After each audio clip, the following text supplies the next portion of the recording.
Hola trastos i trastos de la xeta. Per als trastos de la xeta una abraçada enorme i per als trastos de YouTube també, però no tan gran.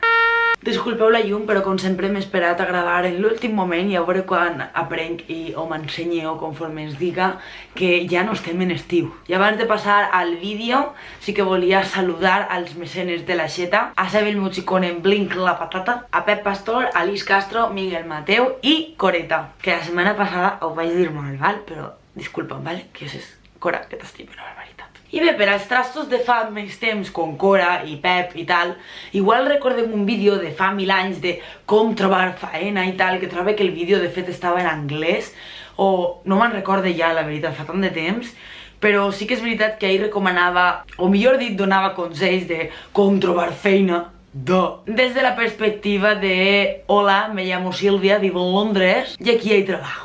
Perquè la veritat és que així no és tan guai. Bueno, dubte que siga guai buscar feina en qualsevol lloc del món, però clar, 6 anys vivint en Londres i quan arribes així pues no tens ni puta idea de per on començar. Abans de continuar, sé que ja m'he disculpat per la llum, val? Per la il·luminació, però de veritat que la llum està en el sostre. O sigui, no n'hi ha forma física de poder posar la càmera que no em faci ombres a la cara, així que estes ombres ara mateix, així des d'este angle, és el més afavoridor que he trobat. Continuem. Doncs bé, vaig pujar un vídeo en el que ha sigut la meua gran aventura de després de l'estiu de buscar feina, perquè ha sigut una puta merda. I també us contaré al final això de que estic treballant, tot i que els mecenes de la xeta, els supertrastos, ja sabeu de què estic treballant. Bueno, spoiler de teleoperadora, val? Però bueno, després us conté més. Doncs bé, la cosa està en que potser fa uns anys el millor consell que et podrien dir és fes-te un bon currículum, òbviament això continua sent igual a dia d'avui, però imprimiste, no sé, 500 pàgines i vés-te negoci per negoci a entregar-les en mà i que possiblement puguen acabar en la paperera o en avionetes de paper. Ara la cosa ha canviat moltíssim, val? Jo no m'havia donat compte que havia canviat tant així en Espanya també, però es veu que sí. I si vas en mà, almenys per a feines no qualificades, val? Això és per a feines no qualificades, val? La penya que teniu estudis i tal, hòstia puta, busqueu-se de lo vostre. Però igual n'hi ha coses que sí que vos serveixen, val? Però jo, així, és pa gent com jo. Doncs bé, la cosa està en això, que avui en dia, si vas en persona, pues cagao. Però el consell que sí que vull mantenir respecte al vídeo que vaig fer, que no el busqueu perquè no està públic, de fet trobo que ni el tinc jo, el vaig borrar. És que el més important és fer-se un bon currículum, ja sigui que el vagin a veure en persona o que vagin a veure a través d'una pantalla. És una cosa que, primera, si no està disposat atractivament per a la vista, en menys de 5 segons no van ni a molestar-se en llegir-lo, val? Així que una cosa neta, perquè visc cada currículum per ahí, perquè jo abans, per als nous, o per a qui no me conega massa, jo abans treballava en tenda de roba i estava d'encarregar, he estat d'encarregar molts anys i m'han deixat molts currículums, val? Jo he agafat molts currículums en mà i n'hi ha currículums que no saps si és un currículum o un cartell d'un festival, perquè, macho, són tot colorins i dibuixets i pitos i flautes, val? O sigui, una cosa neta, senzilla, que quede cutre, però neta i senzilla. I quan dic cutre, o sigui, per favor, no gasteu pàgines online de, no sé, n'hi havia una, no me'n recordo ara com es diu, però que deixava marca d'aigua i te veies el currículum imprès o digitalment, ahí en la marca d'aigua de la pàgina, i era com, tio, en sèrio, o sea, obre't un puto Word, que tingues el processador, que tingues l'ordinador, tio, és que et val, inclús en el mòbil avui en dia, tens ahí diferents plantilles de currículum que són supervàlides i van de puta mare. Després està el tema de la foto, que n'hi ha penya que no cal posar foto. Sí que cal, per feines no qualificades, val? Òbviament van a mirar la teva experiència i tal, i tot el que tu vulguis, però tio, per almenys que te posen cara, saps? Perquè avui en dia, o sigui, te busquen per xarxes socials i te busquen per 1000 llocs, així que és que no posar foto és que és com, pues si no vols posar-la, vale, però me pareix un poquet més personal i dones així un toc així un poquet que s'innisca dels 4 renglons, pues jo que sé, una foto, si que saps, en bona cara, que no sigui una foto de festa, no sé. És que dic coses que me semblen de sentit comú i hi haurà gent veient el vídeo a l'altra cosa de la pantalla que estarà dient, per l'amor de Déu, cal dir aquestes coses, i jo vos dic des d'ací que sí. A mi n'hi ha fotos que m'ha faltat veure el cubat en la mà, de veritat. És poc precís que això siga la primera imatge, la primera impressió que tenen de tu. Després, obvi, o sigui, experiència laboral, tota la que pugueu, si no en teniu, tio, aptituds, digueu que no teniu experiència però que teniu moltes ganes de treballar, que apreneu fàcilment, tal, el que siga, tio, però tregueu-vos partit, veneu-vos. Val que després una empresa quan te fa una entrevista és perquè està interessant en tu i ha de ser 50-50, vendre's i comprar-se uns a altres. Però en el currículum tu t'has de vendre, has de treure el millor de tu. No és Twitter, no vas a posar que tens ganes de morir i que no vals per res. Aleshores, una vegada ja tens bon currículum, això sí, no, intenteu no mentir, val? O sigui, jo m'he trobat en cada cosa que dic, però tu de veritat has treballat alguna vegada de cara al públic en la teva puta vida. I això, que no mentiu, que de vegades hi ha moltes empreses que no busquen a gent qualificada. Esteu acabant els estudis ara, voleu prendre's un any de currar per a replegar diners o el que siga, o voleu buscar feina pel que siga i no en teniu experiència, no us ho inventeu, perquè n'hi ha moltes empreses, com he dit, que busquen penyes sense experiència, perquè així no tenen ni males costums, ni tenen rotllos, ni pitos, ni flautes, i així poden moldejar-los a la seva forma de treballar. Així que no mentiu, si no teniu experiència, això no és negatiu. De fet, en moltes feines és positiu no tenir experiència prèvia en el sector. Després, una vegada no has contat mentires i tens un currículum de la hòstia, què has de fer? Pues sintiéndolo mucho, ese currículum vas a cambiarlo 30.000 vegades. Si tens prou experiència laboral, com pot ser la meva, que ja no és perquè jo sigui la més curranta del món, però he tocat tendes de roba, l'últim any me l'he passat en mitjans de comunicació i també he estat en restaurants, bars, pubs i totes aquestes coses. Aleshores, si ho posa tot en un mateix currículum, o sigui, un currículum de 5 pàgines no va llegir-se'l ni el tato. Així que jo el que us recomano és que si teniu experiència laboral de diferents perfils, que exploteu cada perfil en un currículum. O sigui, un currículum per al meu gust no hauria d'ocupar més d'una pàgina, però més d'una pàgina en bona lletra, val? No me vingueu així en lletres de tamany que no sé, que n'hi ha, saps, 4 paraules per rengló, tampoc feu això. Aleshores, prepareu-vos els currículums segons els perfils i abans de posar-se a enviar el currículum a diestro i siniestro, penseu, jo de què vull treballar? Siguin realistes, jo voldria treballar de milionària, però la Rosalia ja n'hi ha una, 2 no en poden haver. Aleshores, plantegeu-se quines són les feines que vos agraden i depenent de la feina a la que vulgueu aspirar, ja modificareu el currículum, val? En això vull dir, entreu a pàgines rotllo Infojobs, LinkedIn, i n'hi ha moltíssimes més. De fet, en pàgines com Infojobs, el que fan és posar enllaços a ofertes de faena d'altres pàgines i al final, Jubel també, t'has de crear 30.000 perfils en 30.000 pàgines que et pregunten el mateix una i una altra vegada. Fa gossera, sí, però jo sincerament, val, això és molt desesperant, però, hòstia, quan imprimies 30.000 currículums i te n'anaves tenda per tenda, que perdies un poc el temps perquè deixaves el currículum en llocs on no necessitaven o no estaven buscant a penya, això em pareixia un poquet més desesperant.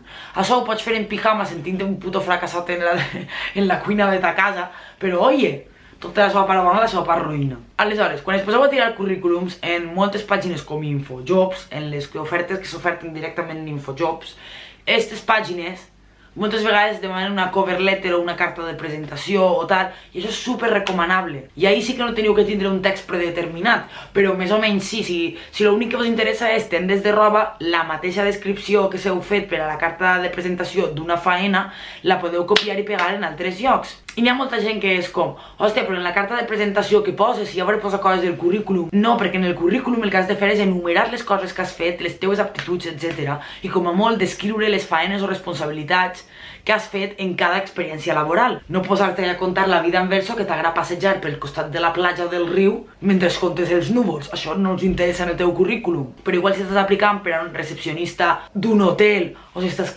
aplicant per a una feina de tenda de roba o el que siga, ahí ja pots explicar-los si tens experiència o no, en pla de, ai, pues, jo que sé, la moda és la meva vida, m'encanta tractar en els clients, m'encanta el tracte cara a cara, em pareix molt personal, m'agrada tractar els clients com m'agradaria que em tractaren a mi, i aquestes coses que solen dir, i sobretot que siguin veritat, que no arribeu dient ahí que l'únic que vos importa en la vida és l'atenció al client, i després quan arribeu el primer dia aneu en una cara de gos que no se l'aguanteu ni vosaltres. I el que diria de modificar un poc el currículum és que igual si l'heu preparat com un currículum general on destaqueu de cada experiència laboral que heu tingut com el més important i tal, o les coses més importants que heu fet i coses d'aquestes que també debe tindreu, perquè n'hi ha faenes que realment igual és una faena que no tens experiència i així els dones com una idea general del que heu fet o el que no heu fet. Per a altres, pues igual sí que l'haureu de modificar un poc. Igual en una faena, jo que sé, vau tocar caixa o feu una certa cosa molt concreta que igual en el currículum no l'heu volgut posar perquè és com, per què vaig explicar això,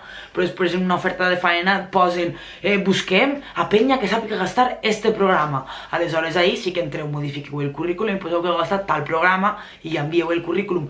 En això em refereix a que Igual que si aneu cara a cara, porta a porta de cada establiment, a deixar el vostre currículum i presentar-vos, i puc parlar amb l'encarregat, i totes hòsties i pitos i flautes, quan ho feu per internet, que no siga en pla de així, copia envia, copia envia, copia envia, no. Que ho feu un poc més personalitzat perquè a la penya que es pare un minut a llegir el vostre currículum, per lo menos que vega que li heu posat un mínim de ganes, saps? Perquè, hòstia, què et costa tu omplir un paràgraf de 5 renglons explicant per què eixa faena és la perfecta per a tu i per què vols que t'agarren a tu? Trobo que no és tan difícil. És que si no penseu que la gent que avui en dia està contratant es troba en que per a una oferta de faena troba 55.000 currículums, aleshores com més sucre, més dolç, però sense empassar-se'n. Aleshores, una fulla de currículum així simpleta i una carta de presentació en pla 5-6 renglons només, explicant simplement per què cregueu que eixa és la faena on vosaltres vos sentiríeu còmodes i podríeu treure profit per a l'empresa i per què vos haurien de contratar simplement. No és calfar-se la vida tan... No sé, no és res important en la vida, o sigui, és una cosa molt senzilla de fer i la penya no ho fa, i jo no ho entenc per què. I com no vull allargar-me molt, si voleu, si us interessa el tema o el que siga, per a un altre vídeo parlarem de les entrevistes de faena, què dir, què no dir i aquestes merdes, val? Perquè també hi ha penya que fa cada cagar brutal. I ara sí acabe contant un poquet la meva feina d'ara, que és de teleoperadora. Vaig estar 2 setmanes de prova, o sigui, 2 setmanes de formació realment. Ara estic en el procés de prova, com en moltes feines, que tens com 3 mesos de prova i coses així, merdes. I és una feina que igual jo de primeres el que pensava era com, hòstia, que he d'estar ahí cridant a la penya, molestant-la, tal, o sigui, serà un muermazo, tot el dia enganxat al telèfon, i en veritat és una feina que m'està resultant prou divertida. Estic traient historietes com la que vaig contar la setmana passada en l'aixeta el divendres, que em vaig divertir moltíssim, o sigui, hi ha cada història que jo flipe, o sigui, per als trastos més antics que coneixíeu la secció aquella on contava merdes que em passaven en tenda de roba en clients, o sigui, això va donar-me molt de joc, aquesta feina. I és una feina que de veritat que sempre busquen a penya, perquè busquen a penya per a, hòstia, doncs per atendre els clients, perquè a la vegada hi ha més competència, aleshores les companyies intenten destacar. Aleshores és una faena que, pel meu gust, doncs com totes les faenes, si t'agrada es fa fàcil, si no t'agrada, doncs serà un calvari. Però que és una faena en la que estic tot el dia, que no tinc ni que anar a maquillar ni hòsties, i vaig allí, m'assente i estic xerrant per telèfon 6 horetes, i quan acabe me'n vaig a ma casa i jo no m'entere ja de res més en la vida. I per això fa un temps que estic més activa per així. Però és una feina que la veritat és que de primeres mai m'havia plantejat treballar de teleoperadora, però vaig dir, per què no? I jo no tenia res d'experiència, tenia un mínim d'experiència, perquè en una empresa de les de Londres vaig estar en el back office, en el call center, com 6 mesos màxim vaig estar i no seguits. Però no sé, una feina que sincerament ara me mola moltíssim, la penya en la que estic currant molt guai. Així que no sé, per intentar-ho que no quede. Jo, o sigui, per 6 hores al dia que faig, o sigui, no paguen mal, així que, escolta. I és lo que he dit abans, o sigui, jo acabe, me'n venc a casa i la feina s'ha quedat en el seu lloc i no m'enduc feina a casa. I ja està. I és caps de setmana lliures, o sigui, què més voleu? Que de fet, el pròxim vídeo de l'aixeta ja ho vaig dir la setmana passada en l'últim vídeo de l'aixeta. Però el pròxim vídeo igual són tips per si et criden de la companyia de telèfon que dir perquè te facin bona oferta, perquè n'hi ha truquis. Perquè vegueu que fer-se supertrasto de l'aixeta val diners, però te n'estalvia en la vida i et dona molta alegria. Això podria ser el meu nou lema. Així que res, espero que us hagi agradat el vídeo, que no se m'hagi fet massa tostó. He cregut necessari fer això perquè de veritat que estic treballant amb molta penya, que l'únic currículum que havien tirat havia sigut el de la feina, perquè tenien molt clar que volien fer això, perquè ja coneixia la penya que havia treballat d'això i li molava el rotllo. I jo la veritat és que he de reconèixer que les setmanes que vaig estar tirant currículums i sense trobar feina ni res em vaig frustrar moltíssim, perquè pareix que no, però estar tot el puto dia tirant currículums, encara que siga per internet, des de ta casa, i veus que no et criden, i ara pues, passa lo de sempre, que ara porto un parell de setmanes ja currant així, i ara, a aquestes hores, quan ja fa mesos que no tiro ni un puto currículum, ara és quan em criden d'altres empreses i em criden d'altres feines, i és com, really?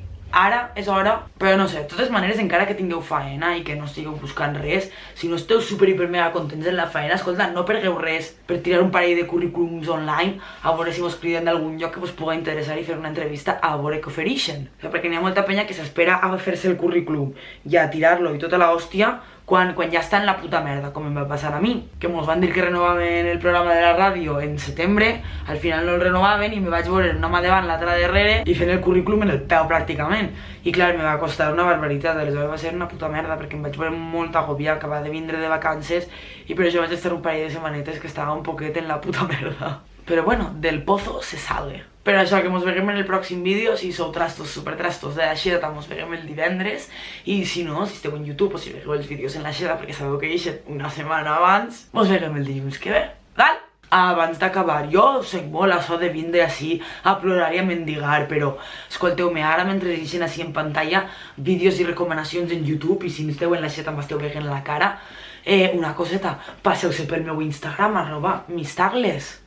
Per favor, deixeu-me unos likes i unos follows, si no m'estàveu followejant ja, que hòstia, de tant en tant, jo que sé, puge fotos. No, i soc divertida, a voltes, no, per favor, Ciao!